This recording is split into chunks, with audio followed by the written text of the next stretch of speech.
Welcome to time 9 TV. నేను మీ శ్రీనివాస్ రెడ్డి. అసెంబ్లీలో ఇప్పుడు హరీష్ రావు వర్సెస్ కోమటిరెడ్డి మధ్య మామూలుగా లేదు. అసలు మాటల యుద్ధం, అది గొడవల వరకు కూడా దారి తీసేటువంటి పరిస్థితులు అయితే ఉన్నాయి. అయితే ఏం జరిగింది ఏమి అనేది కూడా, ఎందుకు వాళ్ళిద్దరి మధ్య మాటల యుద్ధం స్టార్ట్ అయింది, ఏం జరిగింది అనేది కూడా ఈ వీడియోలో మనం తెలుసుకుందాం. చివరి వరకు ఈ వీడియోని చూడండి.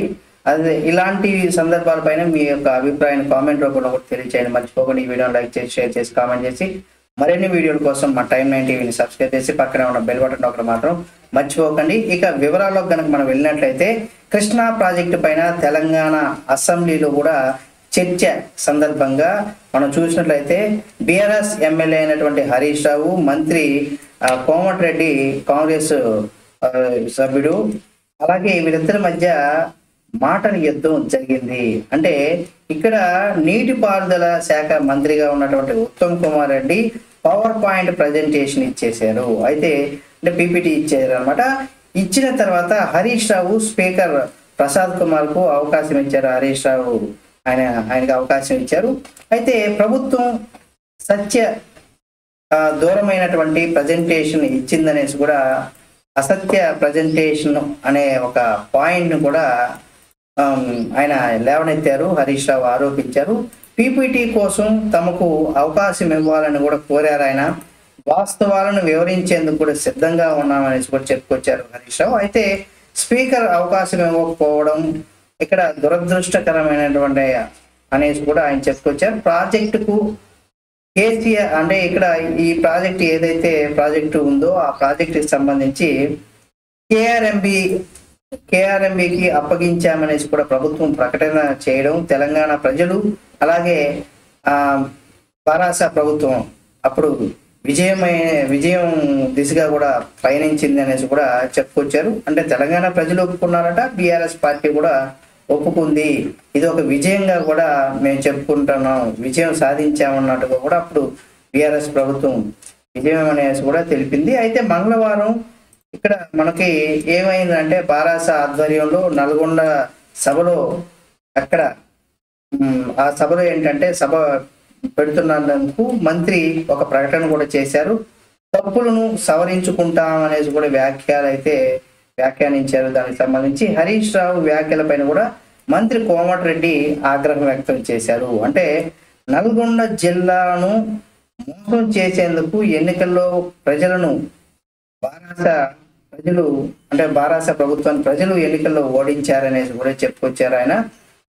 ఏపీ అసెంబ్లీలో జగన్ ఇచ్చినటువంటి స్టేట్మెంట్ వినలేదా అంటూ కూడా ప్రశ్నలు లేవనెత్తారు. ఏపీ సీఎం చెప్పినటువంటి తర్వాత కూడా తాము తప్పు చేసినట్టు మాట్లాడితే ఎలా అనేసి కూడా నిలదీశారు. కేసీఆర్, హరీష్ రావు, జగదీష్ రెడ్డి తమ జిల్లాలను మోసం చేశారనేసి కూడా కోమటిరెడ్డి వెంకటరెడ్డి ఆరోపణలు అయితే చేశారు. బీఆర్ఎస్ ప్రభుత్వం పుణ్యమానే వ్యవసాయం సంగతి అటుంచితే తాగునీటికి ఇబ్బందులు తప్పడం లేదంటూ కూడా కోమటిరెడ్డి చెప్పుకొచ్చారు. జగదీష్ రెడ్డికి ముఖం చెల్లకే నేడు సభకు కూడా రాలేదంటూ కూడా ఆయన వ్యాఖ్యలు అయితే చేశారు.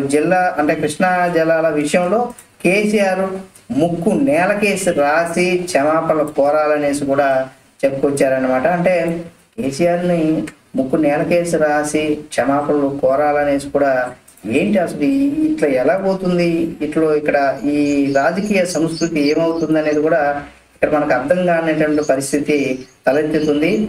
ఏపీ రాజకీయాలు, తెలంగాణ రాజకీయాలు కూడా ఎప్పుడు అసలు ఇక ఏదైతే పదజాలాలు, వాళ్ళు చెప్పేటువంటి మాటలు ఏవైతే ఉన్నాయో అవి హద్దులు దాటి రాజ్యాంగ విరుద్ధంగా ఒక ప్రజా పాలకులుగా ఉన్నటువంటి వీళ్ళ యొక్క వ్యవహార శైలి అంటే మాట తీరు ఏదైతే ఉందో ఇది రాను ఏ విధంగా వెళ్తుంది అనేది కూడా మనం చూడొచ్చు.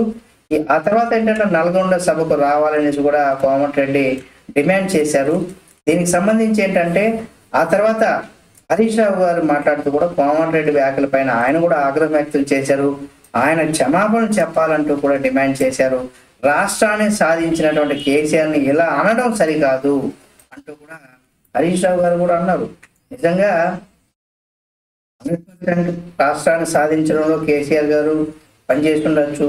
ఆయనకి ప్రజలు, విద్యార్థులు అందరూ సపోర్ట్ చేయడం, ఆయన ఒక్కడి వల్ల ఏది కాదు కదా, అందరి సపోర్ట్తోనే కేసీఆర్ నాయకత్వంలో తెలంగాణ రాష్ట్రం వచ్చింది. మరి ఇచ్చిన హామీలు కేసీఆర్ గారు కావచ్చు, లేకపోతే రేవంత్ రెడ్డి గారు కావచ్చు, లేదా ఎవరైనా సరే ఇచ్చినటువంటి హామీలను ప్రజలకు ఏ అభివృద్ధి చేశారు అనేది కూడా ముఖ్యం. ఎందుకంటే ప్రతి ఒక్కరు కూడా రాజకీయాల్లో విమర్శలు ప్రతి విమర్శలు చేస్తూ ఉంటారు. ఏది ఏమైనా సరే మాటలు ఏవైతే ఉన్నాయో ఒక పద్ధతి, ఎందుకంటే వాళ్ళు ప్రజల చేత వెన్నుకోబడినటువంటి రాజకీయ నాయకులు కాబట్టి వాళ్ళే పరుష పదజాలం వాడితే ప్రజలు ఇక ఎటువంటి వీళ్ళని చూసి ఏం నేర్చుకోవాలి అనేది కూడా మనం ఇక్కడ తెలుసుకోవాల్సినటువంటి పరిస్థితి ఉంది. కాబట్టి ఇటువంటి పరుష పదజాలాలు ఏ రాజకీయ నాయకుడు కూడా వాడకూడదు.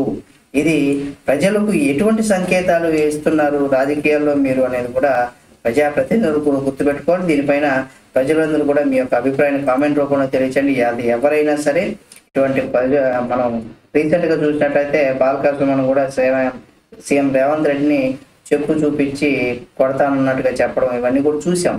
అంటే నిజంగా వీళ్ళు రాజకీయ నాయకుల, అంటే ప్రజల చేత ఎన్నుకోబడినటువంటి ప్రజానాయకుల, లేకపోతే వీధి రౌడీలా, ఏంటి ఆ పరుష పదజాలం ఏంటి? నిజంగా ఈ రోజుల్లో ప్రజలు కూడా కొంత అవేర్నెస్ వచ్చేసింది వాళ్ళలో. ఇటువంటి పదాలు వాడడంలో వాళ్ళు కూడా కొంత ఇవి చేస్తూ ఉంటారు. కానీ ఇటువంటి రాజకీయ నాయకుల్లో ఇటువంటి పరుష పదజాలం, దానిపైన మీ యొక్క అభిప్రాయాన్ని కూడా కామెంట్ రూపంలో తెలియజేయండి. మరిన్ని వీడియోల కోసం మా Time9 టీవీని సబ్స్క్రైబ్ చేసి పక్కనే ఉన్న బెల్ బటన్ నొక్కడం మాత్రం మర్చిపోకండి.